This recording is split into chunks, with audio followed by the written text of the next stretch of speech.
अगं देवयानी, माफी माग त्यांची. वहिनी हळूच भांबवलेल्या देवयानीला चिमटा काढत म्हणाल्या. देवयानीने मान वर केली आणि त्याच्याकडे पाहिलं आणि घाबरून पुन्हा लगेच मान खाली घातली. सॉरी सर, ती तशीच मान खाली घालून अडखळत म्हणाली. त्याच्या उत्तराची अपेक्षा करत नक्कीच रागवेल हा, याला हळद लावायची नव्हती आणि आपण मूर्खासारखे त्याच्याशी येऊन धडकलो. जगात दुसरं कोणी भेटतच नाही का मला, जे नको तेच नेहमी होतं. देवयानी, आता काम बंद करून घे तू. देवयानी पदर पकडून असहजपणे खेळत होती. अगं लक्ष कुठे आहे? गेला तो. मान वर कर. वहिनीने पुन्हा एकदा चिमटा काढला. तिने मान वर करून पाहिलं तर खरंच समोर कार्तिक पाटील नव्हताच. हुश्श! हिटलर काही न बोलता गेला. देवयानीने सुटकेचा निश्वास सोडला. देवयानी, हा कार्तिक पाटील ना गं? वहिनीने विचारलं. हो वहिनी, देवयानी पदर झटकत म्हणाली. अगं किती देखणं आहे हा, अगदी चित्रपटातील नायकासारखा. व्यक्तिमत्व पण जबरदस्त आहे.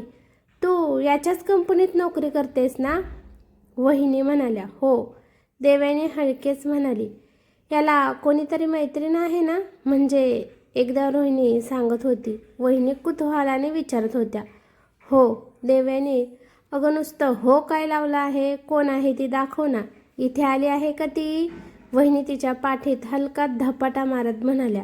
देवयानीने लगेच हात वर केला आणि ज्यूस पिणाऱ्या श्वेताकडे इशारा केला. ती श्वेता मॅडम, सरांची मैत्रीण? देवयानी म्हणाली. अगं बाई, ही तर अगदी सुकडी आहे. हिच्यात काय पाहिलं त्याने? अगदी मेकअपचं दुकान वाटतं. वहिनी श्वेताकडे वरपासून खालपर्यंत पाहत म्हणाल्या आणि त्यांच्या तोंडून सुकडी ऐकून देवयानीला जोरात हसू आलं. वहिनी कोठून असे शब्द आणता? वहिनीही हसत म्हणाल्या. बरं, मी रोहिणीकडे जाते. खूप हळद लागली आहे, तिची थोडी पुसते, देवयानी म्हणाली आणि पुन्हा रोहिणीकडे जाऊन बसली. बायका रोहिणीला खूप हळद लावत होत्या. काही जणी तिच्या तोंडातही हळद कोंबत होत्या.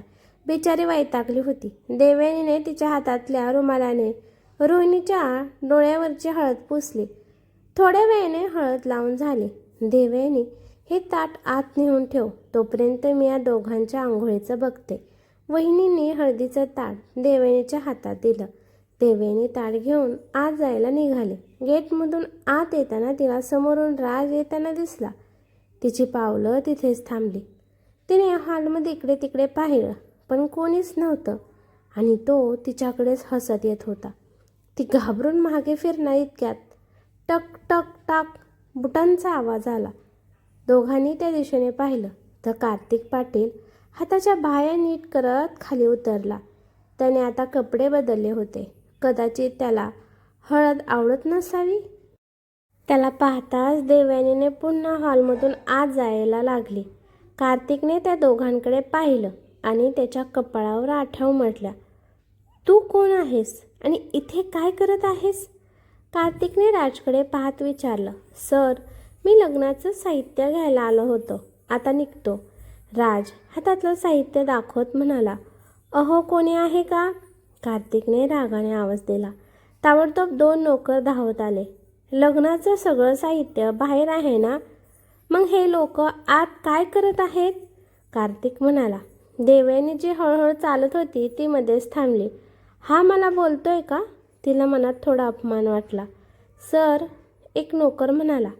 मला बाहेर काम करणाऱ्यापैकी कोणीही माझ्या घरात नको आहे, पाहुण्यांव्यतिरिक्त. आता जा, कार्तिक देवयानीकडे कटाक्ष टाकत म्हणाला. राज रागाने तेथून बाहेर गेला आणि ते दोघे नोकरही त्याच्या मागे गेले.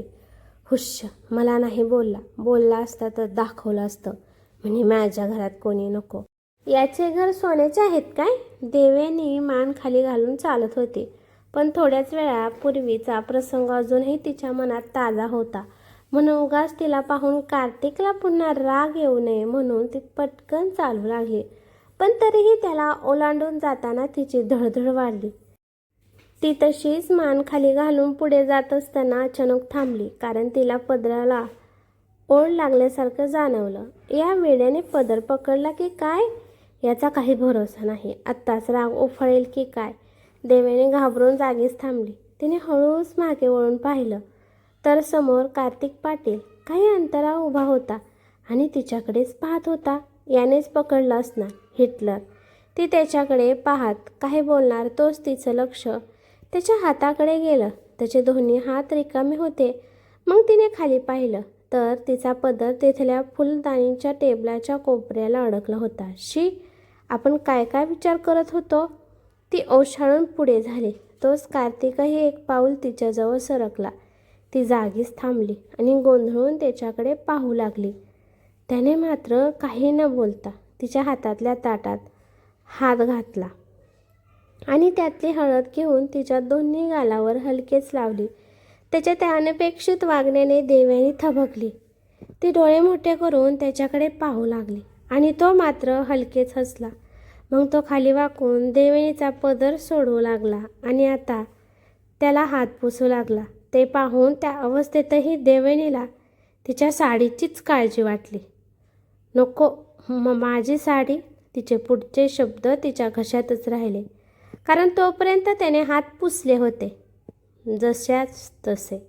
तो गालात हसत तिच्या गालाला हलके चिमटा काढत म्हणाला आणि निघून गेला. ती मात्र पूर्णपणे थपकून त्याच्या पाठमोऱ्याकृतीकडे पाहत राहिली. हा कसा आहे? कधीही काहीही करू शकतो. ह्याचा नेमका स्वभाव तरी कसा आहे? आणि आता जे झालं ते खरंच झालं होतं का स्वप्न होतं? तिने गोंधळून एकदा ताटाकडे पाहिलं आणि मग एक हात गालावर ठेवून पाहिलं. खरंच गालावर हळद होती. त्याने लावलेली एक गोड शिरशिरी सर्वांगातून गेली.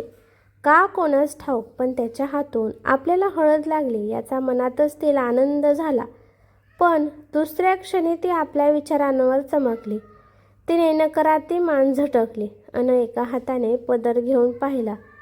हळद दिसत होती. ती पाहून तिला रागच आला. खडूसने माझी साडी खराब केली. काय तर म्हणे. जशास तसे. आता ही हळद धुवून निघाली तर ठीक, नाही तर. अन पुन्हा ताट घेऊन हॉलला लागून असणाऱ्या मंदिराच्या जवळ गेली. इकडे रोहिणी आणि शिव यांच्या गुलाबाच्या पाकळ्या असलेल्या पाण्याने आंघोळ घातली जात होती. बाकी सगळेही आनंद घेत होते. देवयानीने हे ताट ठेवले आणि ती त्यांच्याकडे येत होती. इतक्या तिला समोरून राज पुन्हा येताना दिसला. तिने लगेच दिशा बदलली आणि दुसऱ्या बाजूने गर्दीत मिसळत पुढे गेली. आता समारंभाच्या विधीला सुरुवात होणार होती. त्यामुळे देवयानी रोहिणीला घेऊन पुन्हा आतमध्ये गेली. सौंदर्य तज्ज्ञाने तिला आता नववधूच्या वेशात सजवलं. देवयानीने ही साडी बदलली. तिने चॉकलेटी रंगाची नक्षीदार साडी घातली, जी तिने खास रोहिणीच्या लग्नासाठी घेतली होती. हलका मेकअप करून ती रोहिणीच्या जवळ आली. रोहिणी आज खूप सुंदर दिसत होती, पण तिच्या चेहऱ्यावर थोडी नाराजीही दिसत होती. देवयानीने तिला मागून मिठी मारली. घाबरली आहेस का? देवयानीने हळूच तिच्या कानात विचारलं. थोडंसं. रोहिणी हलकंसं हसत म्हणाले. काळजी करू नकोस, हसत राहा. तू खूप सुंदर दिसतेस. देवयानी म्हणाली. सगळं व्यवस्थित होईल ना? म्हणजे आता शिवच्या घरी जाणार, एक नवीन आयुष्य सुरू होणार. मला जमेल ना गं? रोहिणीने थोड्या चिंतेने विचारलं. हो, तुला सगळं जमेल, कारण तू सर्वात उत्तम आहेस. आजपर्यंत तू एक मैत्रीण म्हणून, एक मुलगी म्हणून आणि एक प्रेयसी म्हणून नेहमीच उत्तम निभावला आहेस. आता नवीन नाती जोडतेस आणि मला खात्री आहे तू तिथेही उत्तमच असशील. उत्तम पत्नी, उत्तम सून. देवयानी हसत तिचा गाल हलकेच ओढत म्हणाली. धन्यवाद देवयानी, हेच ऐकायचं होतं. कदाचित माझी आई असती तर तीही हेच बोलली असती. रोहिणी बोलता बोलता रडू लागली. देवयानी लगेच पुढे झाल्याने गुडघ्यावर बसून तिने रोहिणीचे हात आपल्या हातात घेतले. अगं रोहिणी, नको ना रडू. रडताना तू छान दिसत नाहीस. मला माहिती आहे प्रत्येक मुलीला लग्नाच्या वेळी तिची आई हवी असते, म्हणून तुला काकूंची आठवण येते. पण लक्षात ठेव, त्या जिथे कुठे असतील तेथून तुला पाहत असतील आणि तुझं लग्न पाहताना नक्कीच आनंदी असतील. पण तू अशी रडलीस तर त्यांच्या डोळ्यातही पाणी येईल. तुला चालेल का त्यांना दुःख झालेलं? देवयानीने तिच्या डबडबलेल्या डोळ्यात पाहत विचारलं. नाही, देवयानीने टेबलावरील रुमाल घेतला आणि तिचा मेकअप खराब होऊ न देता हलकेच तिचे अश्रू पुसले. आता हस, देवयानी हसत म्हणाली. तशी रोहिणीही लगेच हसली. रोहिणी बाहेर भटजी बोलवत आहेत, चला. वहिनींचा आवाज आला. देवयानीने रोहिणीचा खांदा पकडला आणि तिला बाहेर घेऊन जाऊ लागली. कारण रोहिणीला मामा नव्हते. बाहेर सगळे मंडपाभोवती जमले होते. शिव मंडपात हजर होता. सगळ्यांशी हसून बोलत होता. देवयानीने रोहिणीला मंडपात नेऊन उभं केलं आणि मग तीही वहिनींच्या शेजारी येऊन उभी राहिली. समोर मुख्य लग्नविधी सुरू झाले होते. कामासाठी आलेले लोक सगळ्यांना हातात कुंकवाने भरलेले तांदूळ आणि फुलांच्या पाकळ्या देत होते. देवयानी समोरचा समारंभ पाहण्यात गुंग होती. तेवढ्यात अक्षता आवाज आला. तिने बाजूला पाहिलं तर राज हातात ताट घेऊन उभा होता. तिला राग आला, पण तिच्याकडे पर्याय नव्हता. तिने हात पुढे केला. त्याने अक्षता तिच्या हातात दिल्या आणि देताना मुद्दाम तिच्या हातावर हात दाबला. तिने लगेच रागाने हात मागे घेतला. अरे बाबा, नीट दे ना, खाली पडल्या बघ, वहिनी लगेच म्हणाल्या. माफ करा मॅडम. राज देवयानीकडे कटाक्ष टाकत पुढे सरकला आणि वहिनींना अक्षता देऊ लागला. देवयानीला फारच किळसवाणं वाटत होतं आणि ते तिच्या चेहऱ्यावर स्पष्ट दिसत होतं. आता पुढे रोहिणी आणि शिव यांच्यामध्ये अंतरपाठ धरला गेला होता आणि भटजींनी मंगलाष्टका सुरू केली होती. पण देवयानीचं त्यात अजिबात लक्ष नव्हतं. कारण राज थोड्या अंतरावर उभा राहून तिच्याकडेच पाहत होता आणि त्याची ती किळसवाणी नजर पाहून तिला मळमळायला लागलं होतं. कधी एकदा हे सगळं संपतंय आणि आपण येथून निघतोय असं तिला वाटत होतं. तिने आजूबाजूला पाहिलं, पण दुसरीकडे कुठे जागा नव्हती. सगळीकडे लोक उभे होते, त्यामुळे ती तिथेच उभी राहिली. 2 मंगलाष्टक झाली होती, तरीही तो तिच्याकडेच पाहत होता. आता देवयानीला सहन होत नव्हतं. तिने रागाने त्याच्याकडे एक कटाक्ष टाकला आणि त्याच वेळी कार्तिक पाटील आला आणि आता राजला ती दिसेनाशी झाली. देवयानीने मनातच सुटकेचा निश्वास सोडला. झालं का? कार्तिकने देवयानीकडे पाहत विचारलं. काय? ती गोंधळून त्याच्याकडे पाहू लागली. लग्न झालं का? कार्तिकने पुन्हा विचारलं. नाही, 2 मंगलाष्टक झाले आहेत, देवयानीने समोर पाहत उत्तर दिलं. अजून किती आहेत? त्याने विचारलं. देवयानीने मनातच डोक्याला हात लावला. स्वतःला एवढा हुशार समजतो आणि मंगलाष्टक किती असतात हे माहिती नाही. कसं होणार याचं? आणि त्या श्वेता मॅडमचं? देवयानीने मनातच सुस्कारा सोडला. तुझं हे असंच लग्न करण्याचं स्वप्न असेल ना? कार्तिकने पुन्हा विचारलं. देवयानी क्षणभर थबकली. नाही, तिने त्याच्याकडे न पाहताच उत्तर दिलं. तिच्या उत्तराने तो मात्र थोडा चकित झाला. मग तुला वेगळ्या पद्धतीने लग्न करायचं आहे का? दुसऱ्या प्रकारे? कार्तिकने विचारलं. याला एवढ्या चौकशा कशा सुचतात? एक दिवस माझ्या आयुष्यावर संशोधनच करेल बहुतेक, ती मनात म्हणाली. मला लग्नच करायचं नाही, देवयानी थोडे वैतागून म्हणाली. तो आणखीनच आश्चर्यचकित झाला. खरंच? म्हणजे तुला लग्न करायचंच नाही? त्याने आश्चर्याने विचारलं. नाही करायचं, देवयानी पुन्हा तेच म्हणाली आणि त्याच वेळी समोर भटजींनी शुभमंगल सावधान म्हटलं. तसं सगळे अक्षता टाकू लागले. तू इतकी साधी आहेस म्हणून मला वाटलं होतं की तुझी लग्नाबद्दल खूप स्वप्न असतील, कार्तिक पुन्हा म्हणाला. अरे देवा, या माणसाला माझ्या आयुष्यात एवढा रस का आहे? मी विचारते का त्याला तो कधी लग्न करणार? मग हा एवढा वैयक्तिक का होतोय माझ्या आयुष्यावर? पुस्तक लिहायचा विचार आहे का याचा? सतत विचारत असतो. तू हे का केलंस, ते का केलंस? देवयानी मनातच वैतागली होती. अगं काय विचारतोय तो तुला? शेजारी उभ्या असलेल्या वहिनीने देवयानीला कोपरखळे मारत विचारलं. काय? देवयानी विचारातून बाहेर आली. अगं तुम्ही दोघं काहीतरी कुजबुजत होता ना? ते काय? वहिनीने हळू आवाजात विचारलं. ते ते ते ते तुमच्या ज्वेलरीबद्दल बोलत होतो, खूप छान आहे, देवयानीने गोंधळून उत्तर दिलं. कारण जर खरं सांगितलं असतं तर पुन्हा लग्नाबद्दल ऐकावं लागलं असतं. काय? खरंच? अगं बाई, पण या ज्वेलरीसाठी मी किती दुकानं फिरले माहिती आहे का? पण आज माझ्या मेहनतीचं सार्थक झालं. कोणी काही बोललं नाही, पण एवढ्या मोठ्या माणसाने माझ्या ज्वेलरीचं कौतुक केलं. बापरे, मला तर फार आनंद झाला बाई, वहिनी आनंदाने म्हणाल्या. देवयानीने मनातच कपाळावर हात मारून घेतला. देवा, कुठे आणून सोडलं मला. एकीकडे भरधाव गाड्याने, दुसरीकडे हा विचित्र माणूस. देवयानी हातातले तांदूळ समोर टाकत मनातच कुरकुरत होती. छान मेहंदी आहे. कार्तिकच्या आवाजाने देवयानी दचकली. तिने त्याच्याकडे पाहिलं. तो तिच्या मेहंदीकडे पाहत होता. तिनेही लगेच आपला हात पाहिला, पण हातात तांदूळ असल्यामुळे अर्धीच मेहंदी दिसत होती. त्यातलं नावही झाकलं गेलं होतं. तिने मनातच सुस्कारा सोडला आणि हाताची मूठ घट्ट केली. थोड्याच वेळात लग्न पार पडलं आणि सगळ्यांनी अक्षता दोघांवर टाकल्या.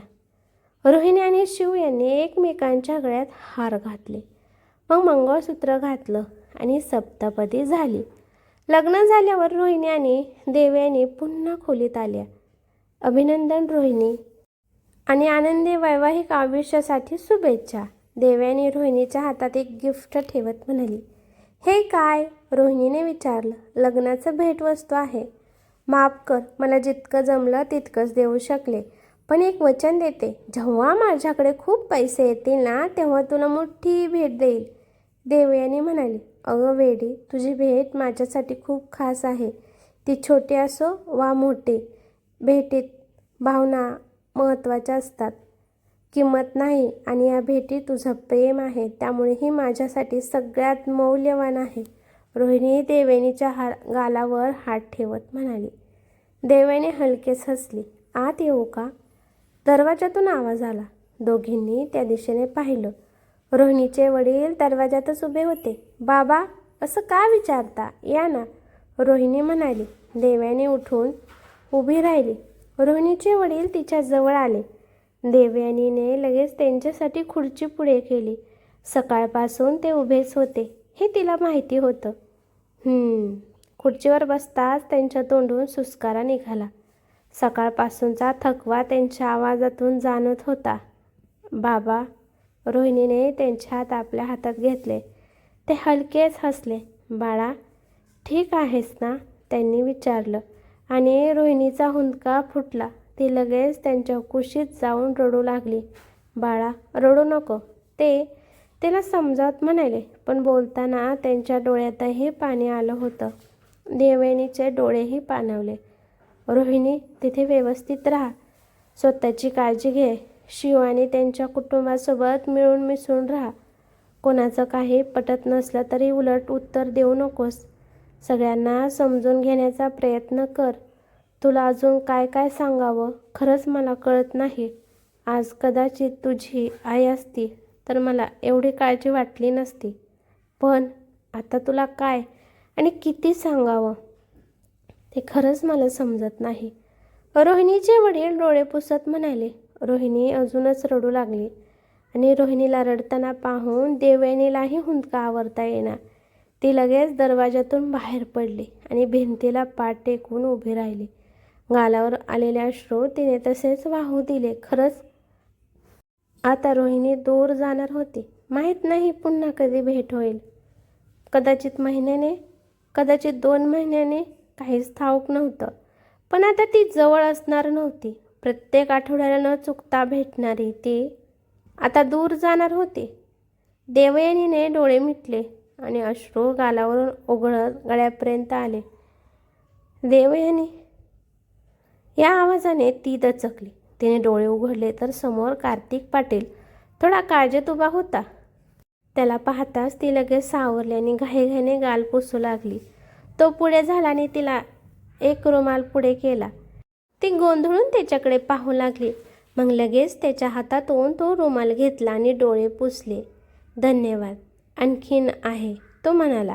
तिने प्रश्नार्थक नजरेने त्याच्याकडे पाहिलं. इथे, तो तिच्या गळ्याकडे इशारा करत म्हणाला. ती गडबडून लगेच गळाही पुसू लागली.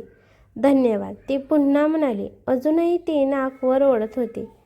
चॉकलेटी साडी, गुलाबी ओठ आणि रडल्यामुळे लाल झालेला चेहरा. कार्तिकला ती एखाद्या सोनपरीसारखी वाटत होती.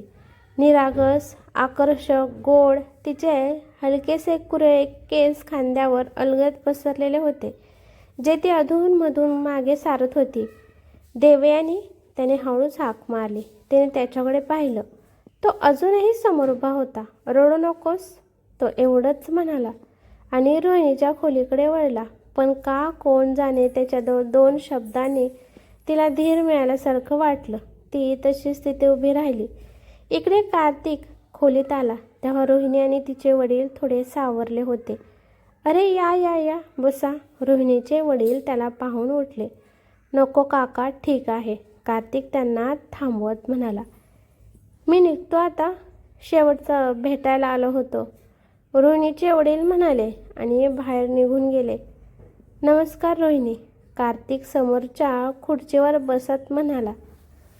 नमस्कार, रोहिणी हलकंसं हसत म्हणाली.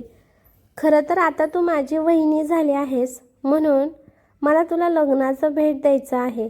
शिवला तर मी आधीच दिला आहे, पण तुला वेगळं देतो, कार्तिक म्हणाला आणि त्याने खिशातून एक चावी काढून तिच्यासमोर धरली. हे काय? रोहिणीने चावी घेत विचारलं.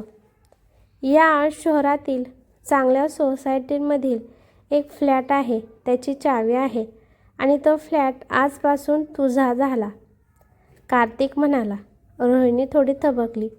खरं तर याची काहीच गरज नाही, तुम्ही शिवला दिलं तेच पुरेसं आहे, रोहिणी चावी परत देत म्हणाली.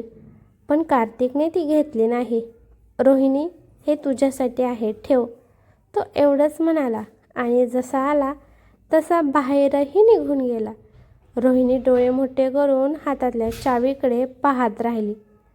संध्याकाळी सगळे पाहुणे गेल्यावर शिवच्या आईने शिव आणि रोहिणीला जवळच्या मंदिरात देवदर्शनासाठी पाठवलं. त्यावेळी देवयानी आणि कार्तिकही त्यांच्यासोबत गेले. आज कार्तिक स्वतः गाडी चालवत होता. शिव पुढे बसला होता तर रोहिणी आणि देवयानी मागे बसल्या होत्या. रोहिणीचा चेहरा खूप उदास दिसत होता. शिवने एकदा तिच्याकडे पाहिलं आणि मग काहीतरी विचार करून म्हणाला. रोहिणी, बाहेर बघ, तुझा भाऊ. शिव मागे वळून बोलला. तसं रोहिणी आणि देवयानी दोघींनी लगेच बाहेर पाहिलं. कुठे आहे? रोहिणी इकडे तिकडे पाहत म्हणाली. अगं तिकडे बघ. शिव रस्त्याच्या कडेला असलेल्या काळ्या कुत्र्याकडे बोट दाखवत म्हणाला आणि हसू लागला. देवयानीही ते पाहून हसू लागली. कार्तिकने मात्र दुर्लक्ष केलं. शिव, तो माझा भाव आहे का? रोहिणीने रागात त्याला मारायला सुरुवात केली. अगं बस बस, विनोद केला होता. तू अशी रागात मारताना छान दिसतेस, तोंड वेंगांडून बसू नकोस, शिव म्हणाला. रोहिणी पुन्हा नीट बसली. पुन्हा असं काही बोललास ना तर बघ, तुझ्या पूर्ण खानदानाला रस्त्यावर आणीन, रोहिणी रागात म्हणाली. शांत हो, हे घे रस प्या, नाहीतर आपण फळ खाऊ. तुला सफरचंद आवडतं ना? शिव तिच्याकडे रसाची बाटली देत म्हणाला. मला सफरचंद आवडतं आणि देवयानीला आंबा. रोहिणीने बाटलीची झाकण उघडली आणि पिऊ लागली.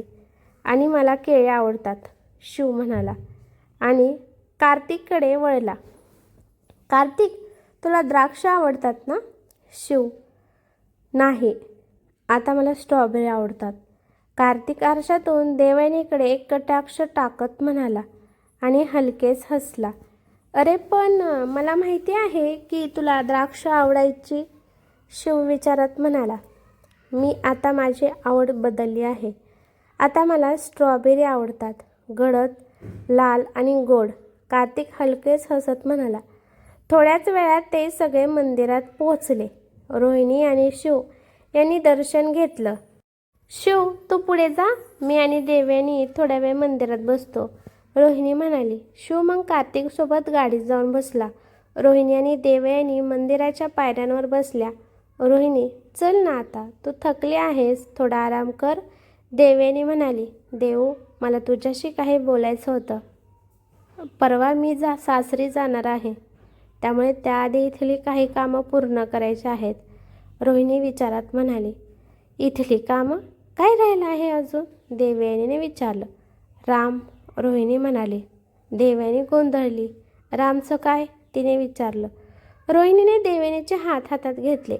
देवयानी, ऐक ना, राम ज्या रुग्णालयात आहे ते चांगलं नाही, तुला माहिती आहे, ते आपल्याला त्याला भेटायलाही नीट देत नाहीत.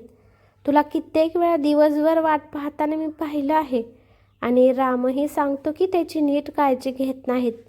म्हणून मी त्याच्यासाठी एक चांगलं रुग्णालय पाहिलं आहे. एकदा त्याला तिथे ठेवलं की माझं मन शांत होईल. नाहीतर मी इथे नसताना तू एकटे त्याला कसं सांभाळशील याची मला काळजी वाटेल.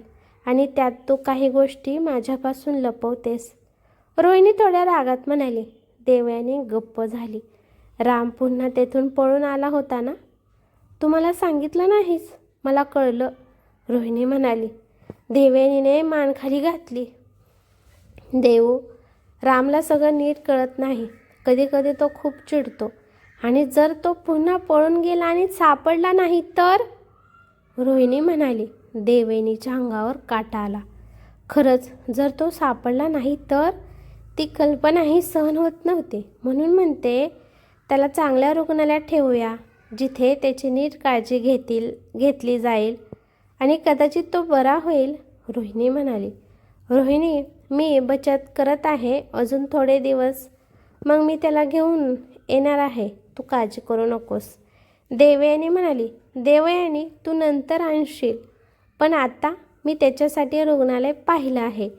डॉक्टरही चांगले आहेत आणि महत्त्वाचं म्हणजे मोठं रुग्णालय असूनही खर्च जास्त नाही, रोहिणी म्हणाली. कोणतं रुग्णालय आहे? देवयानीने विचारलं. उद्या जाऊया, मी आधीच बोलून ठेवलं आहे, रोहिणी म्हणाली. रोहिणी, यात तू पैसे घालणार आहेस का? तसं असेल तर, देवयानी म्हणाली. अगं वेडी, मी काही पैसे देत नाही. ते रुग्णालय देणगीवर चालतं, खास गरीब लोकांसाठी आहे, रोहिणी म्हणाली. देवयानी विचारात पडली. रामची नीट काळजी घेतली जाणार असेल तर ते चांगलंच आहे.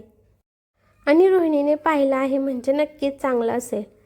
ठीक आहे, उद्या आपण त्याला तिथे घेऊन जाऊ, देवयानी म्हणाली. रोहिणीच्या चेहऱ्यावर लगेच आनंद पसरला. तेवढ्यात शिव तिथे आला. तुमचं झालं असेल तर निघूया का? शिव म्हणाला. हो हो, मी पुढे जाते, तुम्ही या. देवयानी उठून पुढे चालत म्हणाली. शिव रोहिणीच्या जवळ गेला. तू बोललीस का तिच्याशी? शिवने विचारलं. हो, ती तयार आहे. फक्त त्या रुग्णालयाचा विश्वस्त कार्तिक आहे हे तिच्यासमोर सांगू नको. ते त्याच्या कंपनीत काम करते, उगाच तिला उपकार केल्यासारखं वाटेल. ती खूप स्वाभिमानी आहे, रोहिणी म्हणाली. काळजी करू नकोस, मी तसं काही बोलणार नाही, शिव म्हणाला. सगळं कार्तिकमुळेच झालं, त्यानेच ते रुग्णालय सुचवलं, शिव हसत म्हणाला. रोहिणी हसली. पुढच्या दिवशी ते रुग्णालयात गेले. ताई, हे खूप मोठं रुग्णालय आहे, राम समोरच्या इमारतीकडे पाहत म्हणाला. देवयानीही ते पाहून थोडी थबकली. चलात, शिव म्हणाला. रोहिणीने रामचा हात धरला आणि आत घेऊन गेले. देवयानीही त्यांच्या मागे गेली. रुग्णालय खरंच खूप मोठं होतं. आत सगळ्या आधुनिक सुविधा होत्या. शिवने देवयानीकडे एक अर्ज दिला. देवयानी हा भर, तो म्हणाला. रोहिणी, खरंच हे सगळं देणगीतून होत आहे ना, की तू शिवला यासाठी आग्रह केलायस? देवयानीने थोड्या काळजीने विचारलं. अगं बाई, देणगीतूनच होतं आहे सगळं. तुला विश्वास नसेल तर काउंटरवर जाऊन विचार, रोहिणी म्हणाली. आहे विश्वास, आणि रामसाठी मी काही करू शकते, देवयानी शेवटचं वाक्य हळू आवाजात म्हणाली. आणि तिने फॉर्म भरायला सुरुवात केली. राम शांत होता. त्याला सगळं खूप छान वाटत होतं, त्यामुळे त्याच्या चेहऱ्यावर थोडा आनंद दिसत होता. समोरून एक माणूस त्यांच्यासाठी ज्यूस घेऊन आला. रामने लगेच आनंदाने तो ज्यूस घेतला. ताई, खूप छान आहे हे, राम ज्यूस पीत म्हणाला. त्यामुळे त्याच्या हातातून थोडा ज्यूस खाली सांडला. राम, जरा व्यवस्थित पिऊ दे बाळा. देवयानीने लगेच हातातला पेन बाजूला ठेवला आणि त्याच्या हातातला ग्लास पकडून त्याला मदत करू लागली. तिथल्या महागड्या सोफ्यावर थोडा ज्यूस सांडला होता. ते पाहून तिला ताण आला. काळजी करू नका मॅडम, आम्ही साफ करतो. इथे असे रुग्ण येतातच, त्यामुळे आम्हाला सवय आहे. रिसेप्शनवरील बाई देवयानीच्या चेहऱ्यावरचा ताण पाहून म्हणाली. माफ करा, देवयानी म्हणाली. शांत हो, इथला कर्मचारी वर्ग खूप चांगला आहे, रोहिणी देवयानीच्या खांद्यावर हात ठेवत म्हणाली. तेवढ्यात शिव एका बाईला सोबत घेऊन आला. रोहिणी, देवयानी या वैष्णवी आहेत, इथलं व्यवस्थापन बघतात, पुढचं सगळं या दाखवतील, शिव त्या बाईची ओळख करून देत म्हणाला. देवयानी आणि रोहिणीने हसून त्यांना नमस्कार केला. चला, मी तुम्हाला खोली दाखवते. वैष्णवी म्हणाली आणि त्यांना आत घेऊन गेली. ही याची खोली. वैष्णवीने एका खोलीचं दार उघडलं. समोरची खोली पाहून देवयानी थबकली, कारण खोली खूपच सुंदर आणि सुसज्ज होती. इथे प्रत्येकाला वेगळी खोली आहे का? देवयानीने आश्चर्याने विचारलं. हो, काही ठिकाणी 2-2 रुग्ण असतात, काही ठिकाणी 3, त्यापेक्षा जास्त नाहीत. जे जास्त आक्रमक असतात त्यांच्यासाठी स्वतंत्र खोली आणि सगळीकडे CCTV आहेत. आमची 24 तास नजर असते. डॉक्टरही दिवसातून 2दा तपासणी करतात. इथे थेरपीही घेतली जाते. सकाळपासून रात्रीपर्यंत यांचा दिनक्रम ठरलेला असतो. वैष्णवी सविस्तर सांगत होती. इथून लोक बरे होऊन गेलेत का? देवयानीने काळजीने विचारलं. इथे येणाऱ्या 70% रुग्णालयामध्ये सुधारणा होते. हा आमचा विक्रम आहे. वैष्णवी हसत म्हणाली. बस त्या 70%मध्ये माझा राम असावा. देवयानीने मनातच देवाकडे प्रार्थना केली. तिकडे काय आहे? देवयानीने दुसऱ्या विभागाकडे बोट दाखवत विचारलं. हा पुरुष विभाग आहे आणि तो महिला विभाग. वैष्णवी म्हणाली. म्हणजे पुरुष आणि महिला वेगवेगळे राहतात? ते एकमेकांना भेटत नाहीत का? देवयानीने विचारलं. राहतात वेगळे, पण काही सत्रांमध्ये सगळे एकत्र बसतात. वैष्णवी म्हणाली. मी पाहू का? देवयानीने कुतूहलाने विचारलं. हो, पण थोडी काळजी घ्या. रोहिणी म्हणाली. रोहिणी, तू येतेस का? देवयानीने विचारलं. नाही, मी रामसोबत थांबते. तू जाऊन बघ. रोहिणी म्हणाली. देवयानी वैष्णवीसोबत त्या विभागात गेली. तिथे बऱ्याच महिला होत्या. काही कॉरिडॉरमध्ये उभ्या राहून काहीतरी बोलत होत्या, काही हवेत हातवारे करत होत्या. त्यांना पाहून देवयानीचं मन भरून आलं. तेवढ्यात एका खोलीतून भांडणाचा आवाज आला. मी बघते, तुम्ही इथेच थांबा. वैष्णवी म्हणाल्याने त्या खोलीत गेली. देवयानी तिथेच उभे राहून सगळं पाहत होती. बाहेरच्या काही महिला तिच्याकडे विचित्र नजरेने पाहत होत्या. ती मागे वळली आणि आहा, तिच्या तोंडून आवाज निघाला, कारण काहीतरी येऊन तिच्या हाताला लागलं होतं. तिने हात चोळत खाली पाहिलं तर एक कंगवा पडला होता. काय करू? देत नाहीत. माझ्या बाहुलीचे केस विंचरू देत नाहीत. आवाज ऐकून देवयानीने वर पाहिलं. सुमारे 60 वर्षाची एक बाई हातात बाहुली घेऊन तिच्याकडे बडबडत येत होती. तू माझ्या बाहुलीचा कंगवा पाहिलास का? त्या पोरीने फेकून दिला. तिला माझी बाहुली आवडत नाही, ती बाई म्हणाली. देवयानीने खाली पाहिलं. ती बाई त्याच कंगव्यावर पाय ठेवून उभी होती. काकू, जरा बाजूला व्हा. देवयानी म्हणाली. पण त्या बाईने तिच्याकडे लक्षच दिलं नाही. ती तिच्या बाहुलीशीच बोलत होती. मग देवयानी खाली वाकली. तिने त्या बाईचा पाय हलकेच बाजूला केला, कंगवा उचलला आणि तिच्या हातात दिला. सापडला. आता माझ्या बाळाचा कंगवा कुणाला देणार नाही. ती बाई बडबडत निघून गेली. देवयानी तिथेच उभी राहून तिच्याकडे पाहत राहिली. चलूया का? वैष्णवी खोलीतून बाहेर येत म्हणाली. हो, देवयानी म्हणाली. तिने एकदा त्या बाईच्या खोलीकडे पाहिलं आणि मग परत रोहिणीकडे आली. बाकी सगळं पाहून त्यांनी रामला खोलीत ठेवलं आणि बाहेर आल्या. यावेळी राम आनंदात होता. त्याला तिथे त्याच्या आवडीच्या गोष्टी मिळाल्या होत्या. तरीही तो तिला भेटायला ये म्हणायला विसरला नाही. हुश्श, माझं टेन्शन गेलं. रोहिणी हसत म्हणाली. खरंच रोहिणी, आज असं वाटते की राम पूर्ण बरा होईल. देवयानी डोळे पाणावून म्हणाली. हो, तो नक्की बरा होईल आणि मग आपण सगळे मिळून मज्जा करू. रोहिणी तिच्या खांद्यावर हात ठेवत म्हणाली. देवयानी हसली आणि दोघी तेथून बाहेर पडल्या. तर मित्रांनो, कशी वाटली कथा? प्रत्येकाने कमेंट करून नक्की सांगा आणि लाईक करायला अजिबात विसरू नका. भेटूया पुढील भागात.